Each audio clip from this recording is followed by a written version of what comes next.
Hello everyone, myself Dr. Sangeetika.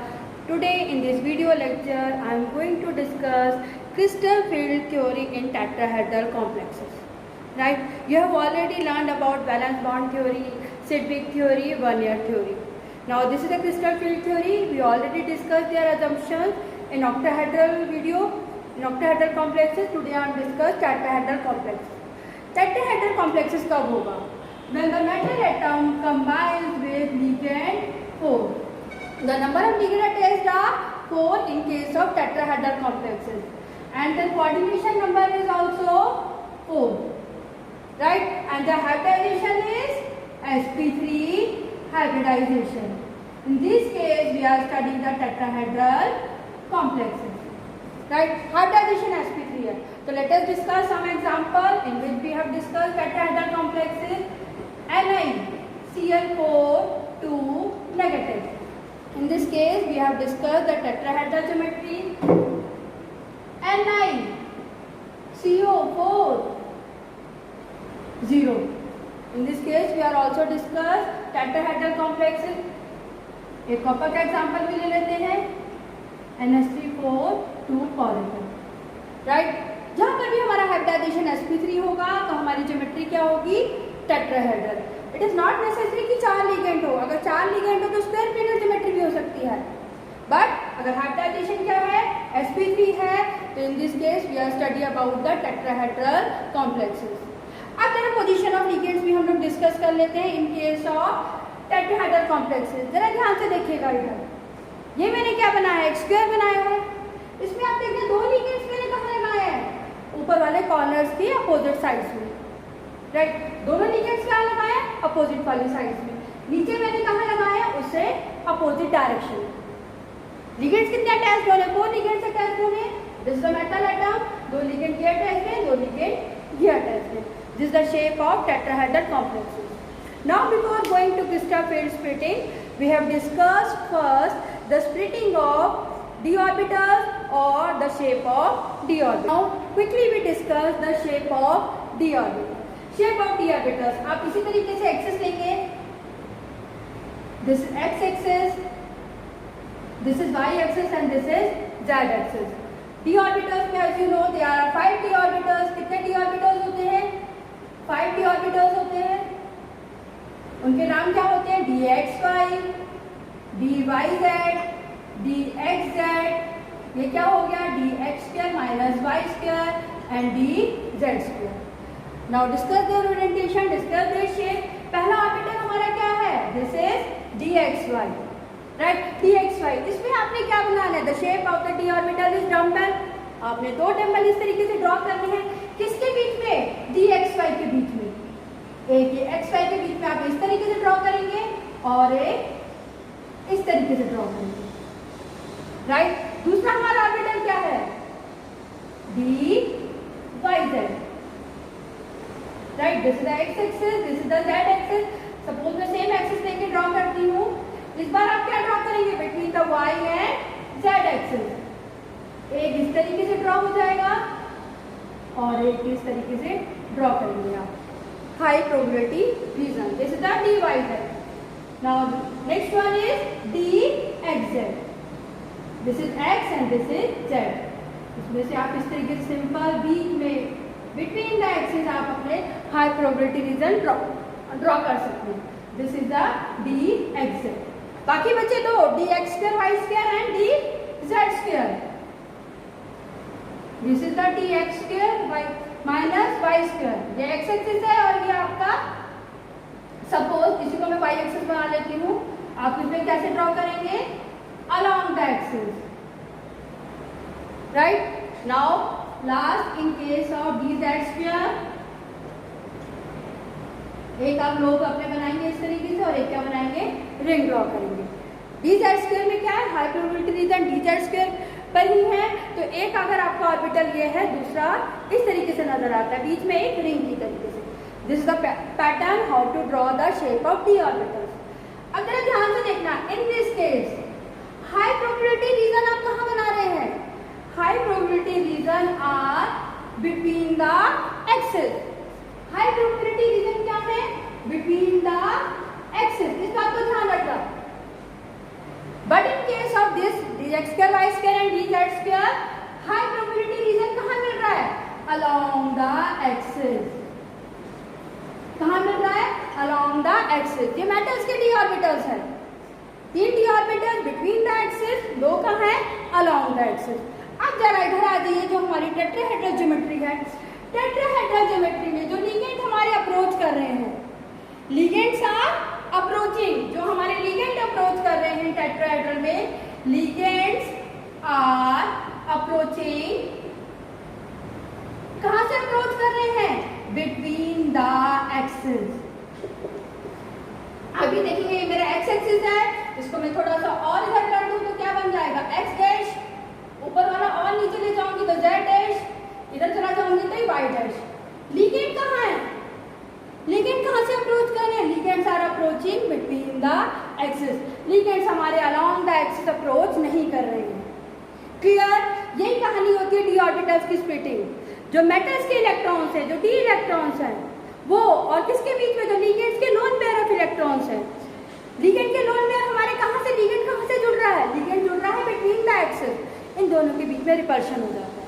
इन दोनों के बीच में रिपल्शन हो जाता है तो हमारे जो बेचारे डी ऑर्बिटल्स हैं उनको स्प्लिट होना पड़ता है। और वो स्प्लिट में किस में होते हैं? 2 ऑर्बिटल्स में होते हैं। ये क्या है? इनको हम बोलते हैं ई।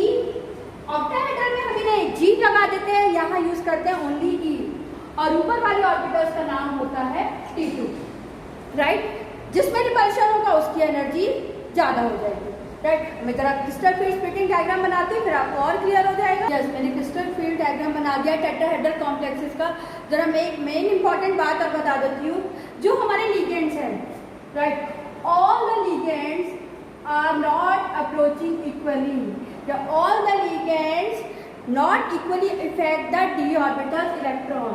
All the ligands do not affect equally to all the d orbitals.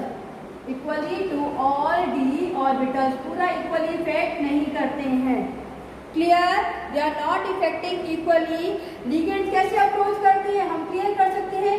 Ligands are approaching, in case of tetrahedral की बात हो रही है, ligands are approaching between the axis.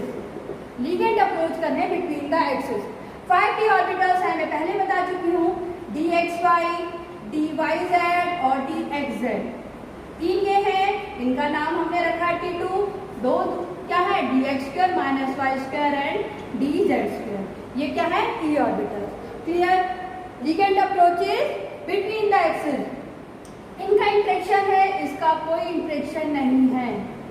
Ligand के साथ there is no interaction, but in case of dxy, dyz and dxz, ligands are directly lying towards the these axis. So ligands are approaching, the ligands are directly lying on this axis. Clear? Interaction होगा, it will result repulsion, इनके बीच में repulsion होगा, और जब repulsion होगा तो क्या होगा? एनर्जी इंक्रीज होगी। क्लियर? इनकी एनर्जी इंक्रीज होगी, इनकी एनर्जी में कोई इंक्रीज नहीं होगा। क्लियर? रिपल्शन क्लियर हो गया है। क्यों हमारे P2G ऑर्बिटल्स ऊपर चले जाते हैं, क्यों EG ऑर्बिटल्स नीचे आ जाते हैं? क्योंकि हमारी टेट्राहेड्रल ज्योमेट्री में हमने देखा है ligands are approaching between the axis. Clear? अब हम आ जाते हैं फटाफट क्विकली से in crystal field energy diagram. आपको शेप क्लियर हो गई होगी। Crystal field splitting, these are 5 degenerate D orbitals. इनकी एनर्जी क्या है? सेम है, डीजेनरेट डी ऑर्बिटल्स हैं। When the ligands are approaching, इनकी एनर्जी थोड़ी बढ़ जाती है।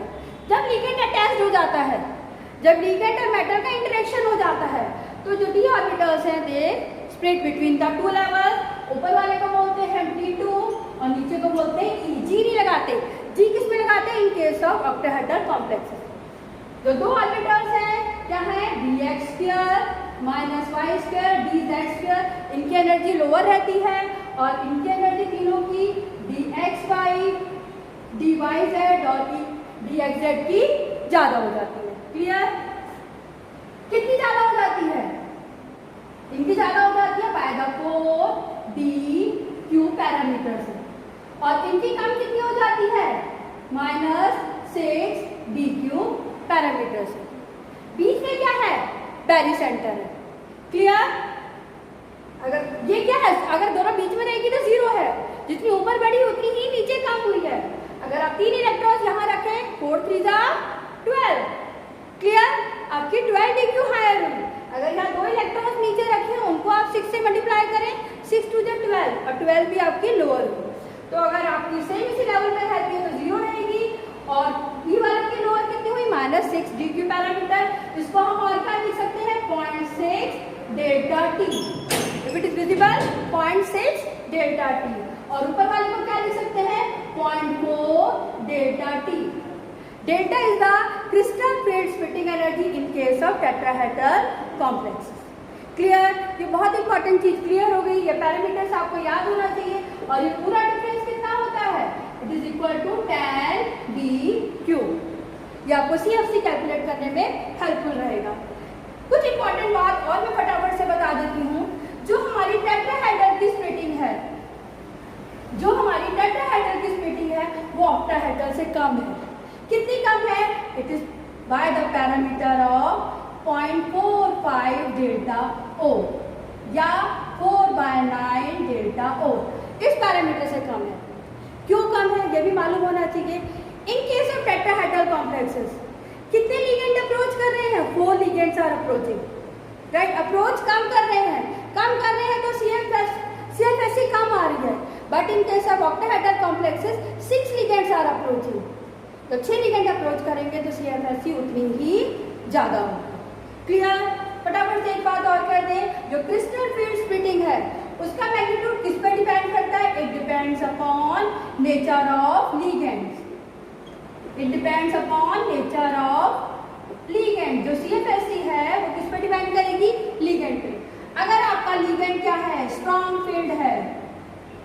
If the ligand is strong field, तो डेल्टा क्या होगा? मैक्सिमम होगा delta T. Delta T is maximum. If the ligand is weak field, क्या होगा? हमारा डेल्टा टी मैक्सिमम नहीं होगा। There is less value of delta T. Clear? इसको हम नेक्स्ट वीडियो में क्लियर करेंगे, इनसे प्रॉब्लम से रिलेटेड, कि डेल्टा टी की वैल्यू D1 में कितनी आती है, D2 में कितनी आती है। I hope in this video you have to clear the concept of splitting of T2 and E levels, right? Okay, thank you very much for watching this video. I hope you like this.